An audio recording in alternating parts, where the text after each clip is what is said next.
Is freedom always a positive thing? At first, the answer seems obvious. Most people would say yes. Freedom means choice. It means independence. It means being able to live the way you want. Throughout history, people have fought for freedom. They have protested, sacrificed, and even died for it. So naturally, freedom sounds like something completely positive. But when we look deeper, the question becomes more complicated. Freedom gives people power. And power is not always used wisely. Freedom allows people to make their own decisions. But not all decisions are good decisions. In some situations, unlimited freedom can create chaos, inequality, or harm. To understand this better, we need to ask a more careful question. Freedom for whom?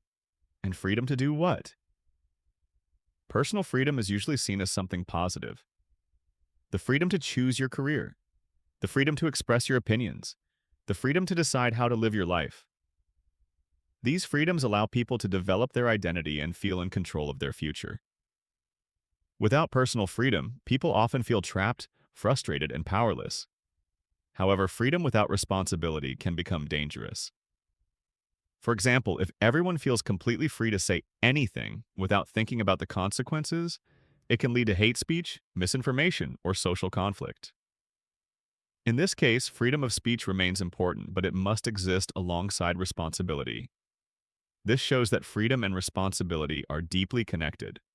Real freedom is not just doing whatever you want.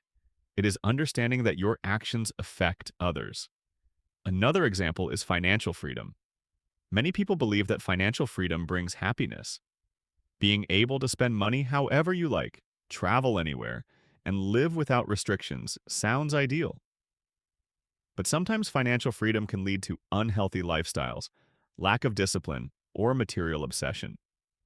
Without values and self-control, freedom can become excess. In modern society, technology has increased freedom in many ways. We have access to information, communication, and opportunities that previous generations never had.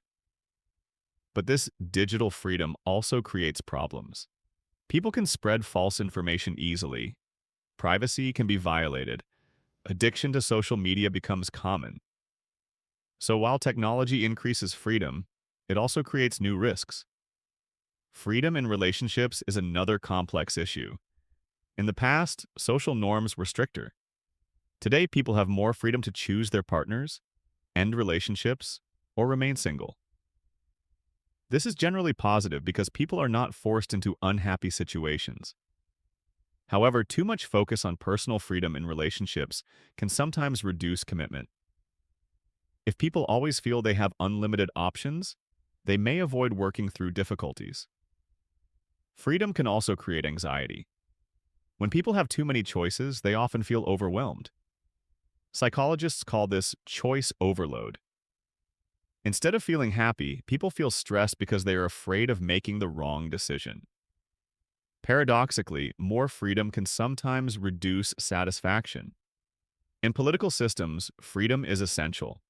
Freedom of expression, freedom of religion, and freedom of movement are fundamental human rights. Societies that protect these freedoms tend to be more innovative and stable. However, complete freedom without laws would not work. Laws exist to protect people from harm. Therefore, freedom must exist within structure. This leads to an important idea. Freedom without limits is not sustainable. Every society creates rules, not to remove freedom completely, but to protect it. For example, traffic laws limit the freedom to drive at any speed. But without those limits, roads would become dangerous. In this case, limiting freedom actually protects people's safety. Cultural differences also influence how people see freedom. In some cultures, individual freedom is highly valued. In others, community harmony is more important. Neither perspective is completely right or wrong. They simply reflect different priorities. Another interesting aspect is emotional freedom. Emotional freedom means being able to express your feelings honestly. This is generally positive because it allows deeper connections and mental health. However, expressing emotions without control can damage relationships. Again, balance is key. So is freedom always positive? It depends on how it is used. Freedom becomes positive when it is combined with responsibility, empathy, and awareness. It becomes negative when it ignores consequences. Many people believe that more freedom automatically means more happiness. But research shows that happiness depends not only on freedom, but also on purpose, connection, and stability. Freedom gives opportunity, but it does not guarantee fulfillment. Perhaps the real value of freedom is not unlimited choice, but meaningful choice. When people have the freedom to choose what truly matters to them, freedom becomes powerful and positive. But when freedom becomes selfish, careless, or extreme, it can create division and harm.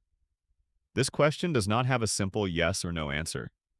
Freedom is powerful, and like all powerful things, it can build or destroy, depending on how we use it.